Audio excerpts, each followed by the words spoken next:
Bryan Kohberger in that murder trial.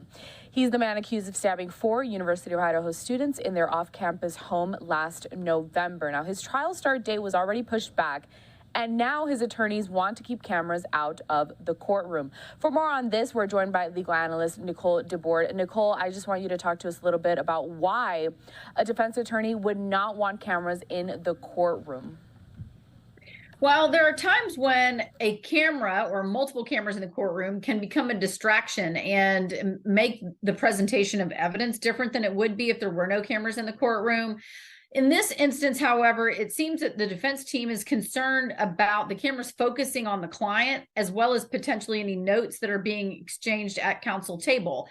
They cited the fact that they believed that various cameramen had violated the court's previous instructions not to do that, and that therefore no cameras should be allowed in the courtroom.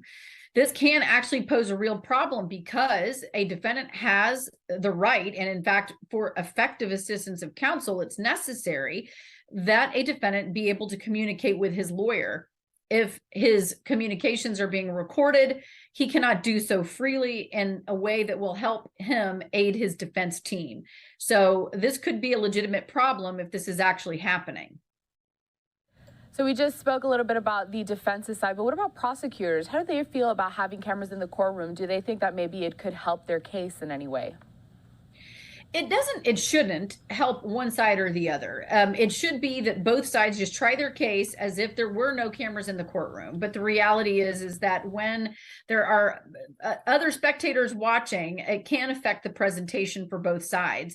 You know, that said, when the judge makes a decision about whether or not to allow cameras into the courtroom, the judge really has to do some serious thinking about weighing the public's interest in the right to see what's happening in court, because the courtroom is supposed to be public, with the interests that a defendant has in making sure that the process is fair. So this is a challenging issue for courts. Oftentimes what they'll do is make specific rules about what can be done with cameras in the courtroom, usually limit it to one pool camera oftentimes, and then have that pool cameraman or camerawoman share the information with the rest of the individuals and outlets that want to see the footage.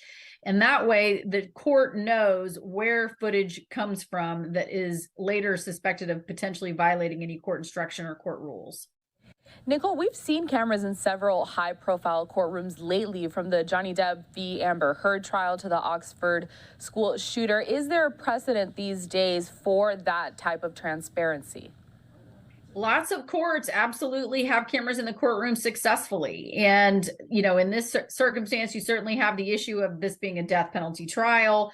You know, the Amber Heard Johnny Depp case was not a criminal trial at all. So there are different constitutional requirements with a criminal trial.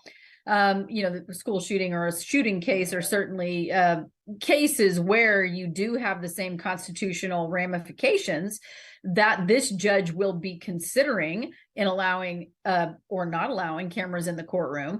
So it's about the public's right to know what's happening in court versus these constitutional rights that we're talking about. And the judge has to do everything that they can to make sure that however the cameras are being allowed into the courtroom, the constitutional rights are front and center and really being honored.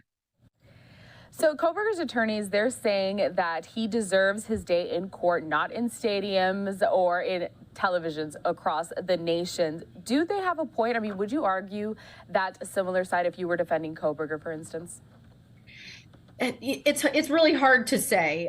I think that the concerns that the defense team raises, if they are true, you know, I have no reason to know whether they are or whether they are not, about cameras pointing directly at the defendant while the defendant is trying to communicate with counsel are legitimate issues that must be addressed by the court.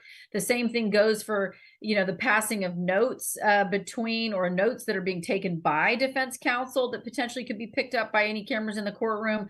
That is something that definitely needs to be addressed. So if the court does allow for cameras to be in the courtroom, the court's going to have to ensure that the communication between the defendant and his lawyers is not affected in any way, and to make sure that the proceedings happen as they would in any courtroom with or without cameras present.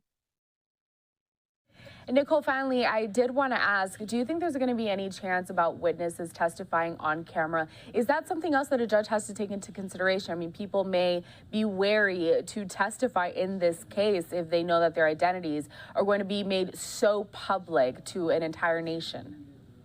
That's such an excellent point. And the reality is that is exactly the type of thing a court wants to avoid. A judge wants to make sure that every single witness who comes in to testify is testifying because what they have to say is true.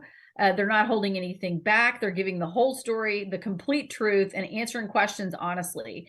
And people are impacted by the idea that what they're saying is going out beyond a courtroom, beyond a jury, and into the community. Now, courts are public, and there is every reason to believe for a witness that their comments and their testimony might actually become public. It's a different thing, however, when a witness is looking at a camera and it may temper their testimony. So it is possible that a judge could rule, look, you can film in the courtroom. It may be that the judge orders there be a pool camera.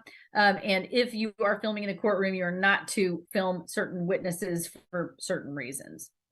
Nicole DeBorde, legal analyst, we always appreciate you taking the time to help us break down this very complicated case. I mean, it's a death penalty against Kohberger, going for the long haul now that trial date has been pushed.